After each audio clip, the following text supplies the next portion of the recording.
Morning बच्चे आज हम लोग समानांतर रेखाओं के बारे में पढ़ेंगे और उन पर बनने वाले कोणों के बारे में आज हम लोग चर्चा करेंगे।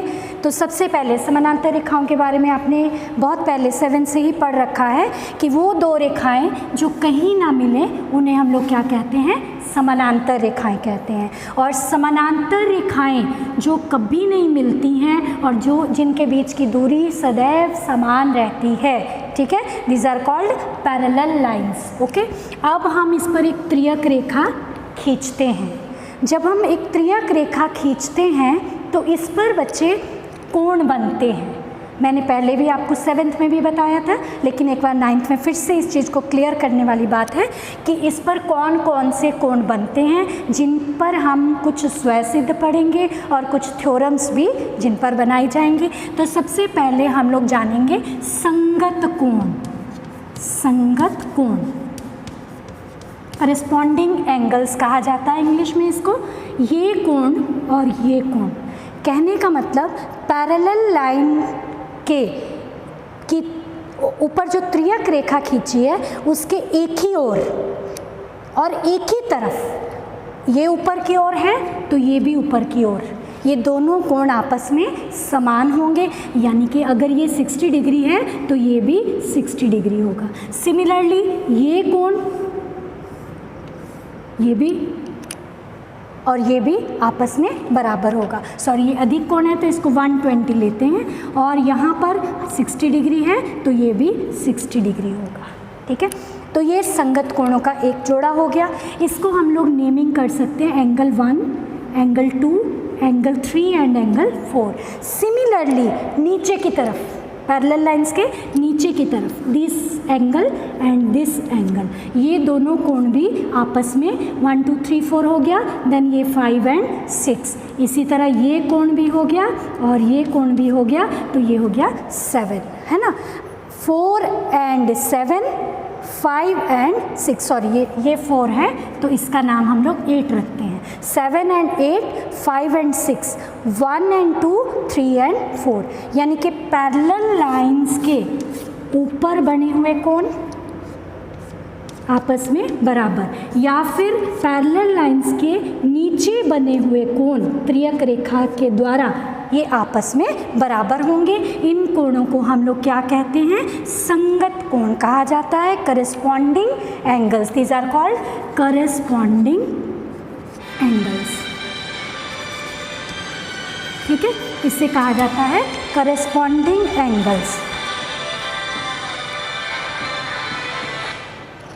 इसके बाद बच्चे हमारे पास आते हैं एकांतर अंतःकोण।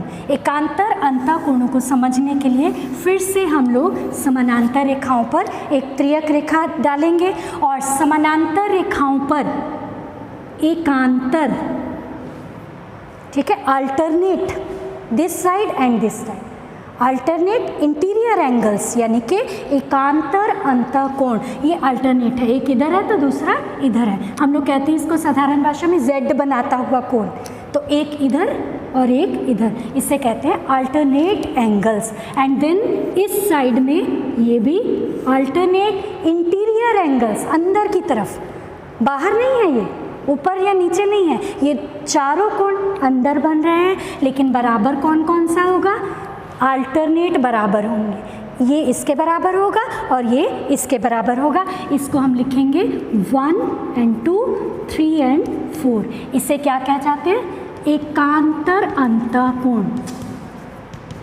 अंतःकोण, अल्टरनेट इंटीरियर एंगल, शॉर्ट में लिख रही हूँ, अल्टरनेट इंटीरियर एंगल। ठीक है, तो ये हमारे पास हो गए अल्टरनेट इंटीरियर एंगल्स, यानी कि एकांतर अंतःकोण। और इसमें हम लोग लिखना कैसे है, angle 1 is equal to 2, angle 3 is equal to angle 4, angle 5 is equal to angle 6 and angle 7 is equal to angle 8। लेकिन इसमें अब एंगल 1 अलग है, 2 अलग है, 3 अलग है एंड 4 अलग है। Angle 1 is equal to 2, angle 3 is equal to 4। इसके साथ हम ब्रैकेट में लिख सकते हैं एकांतर अंतःकोण। और तीसरे टाइप के कोण होते हैं हमारे पास, हम लोग एक शब्द यूज़ करेंगे, त्रियक रेखा के एक ही ही ओर बने अंतःकोण संपूरक होते हैं। पहले तो हमको समझना है कि त्रियक रेखा के दिस इज ठीक, त्रियक रेखा के एक ही ओर बने, त्रियक रेखा के एक ही ओर बने अंतःकोण, अंदर वाले कोण, अंतःकोणों का योग कितना है 180 डिग्री, ऐसे बोलते हैं ये संपूरक होते हैं। तो यानी कि एंगल 1 + 2 ये बराबर नहीं होते हैं, इस चीज़ में कभी कंफ्यूज नहीं होना है। इसे कहते हैं त्रियक रेखा के एक ही ओर के अंतःकोण जो कि संपूरक होते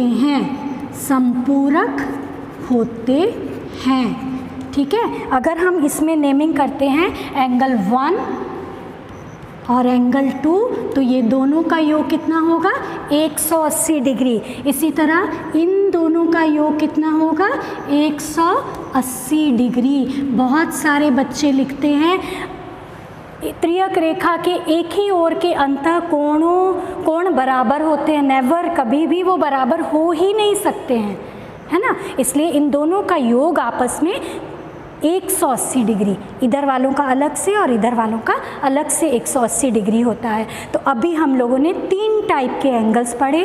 पहला हमने पढ़ा संगत कोण।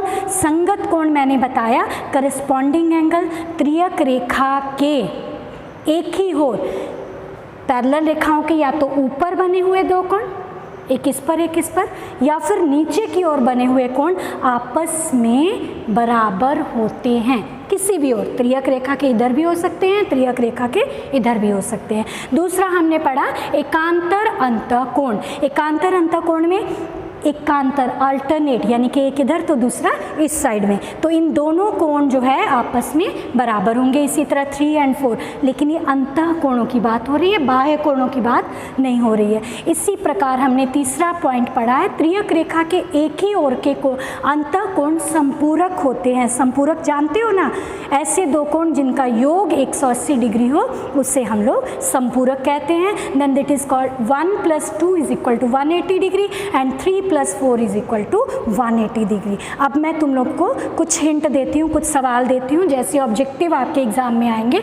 जैसे यहाँ पर कहा जाएगा एंगल 1 = 120 डिग्री, तो एंगल 6 ज्ञात करो, ठीक है। तो एंगल 1 अगर 120 डिग्री है तो एंगल 6 ज्ञात करना है हमको।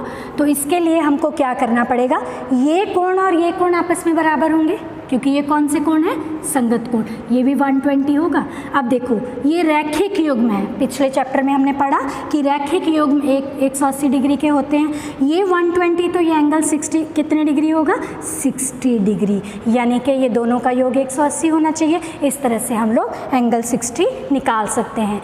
सिमिलरली हम लोग एंगल 1 और एकांतर कोणों में भी इसी तरह करते हैं। एंगल 1 हमको दिया हुआ है 50 डिग्री, देन कहेगा कि एंगल 2 कितना है, एंगल 1 = 2 = 50। एंगल 3 और 4 इससे निकल जाएगा, बिल्कुल निकल जाएगा। एंगल 1 और 3 का योग कितना होगा, रैखिक योग में है ये 180 डिग्री। एंगल 3 180 - 50 तो ये कितना आ जाएगा 130 डिग्री। देन ये भी कितना हो जाएगा 130 डिग्री, तो ये हमारे पास 130 डिग्री का एंगल आ जाएगा। इसी प्रकार अगर हमको एंगल 1 दिया हुआ है यहाँ पर 100 डिग्री, तो एंगल 2 कितना होगा, इन दोनों का योग कितना होना चाहिए 180, तो एंगल 2 कितना हो जाएगा 80 डिग्री। इस तरह से ये सवाल हम लोग बना सकते हैं। तो सबसे पहले आपको याद रखने के लिए संगत कोणों का जोड़ा आपको पता होना चाहिए कि पैरेलल लाइंस पर संगत कोण है कौन से, है ना, किस तरफ बनते, इस चीज़ को ध्यान से बैठकर समझना और बनाने की कोशिश करना। दूसरा आपको पता होना चाहिए कि एकांतर अंतःकोण कौन से होते हैं। इन चीज़ों को हम एक थ्योरम के रूप में पहले इसको प्रूव करेंगे कि एकांतर अंतःकोण बराबर होते हैं, फिर हम प्रूव करेंगे कि त्रियक रेखा के एक ही ओर के अंतःकोणों का योग 180 होता है। लेकिन उससे पहले आपके माइंड में पूरा कॉन्सेप्ट होना है कि ये संगत कोण कौन से हैं और एकांतर अंतःकोण कौन से हैं और त्रियक रेखा के एक ही ओर के अंतःकोण जब टीचर बोल रहे हैं तो उसका क्या मतलब है। ये कॉन्सेप्ट एकदम क्लियर करो और नेक्स्ट वीडियो में हम लोग आपको थ्योरम करवाएंगे। Thank you.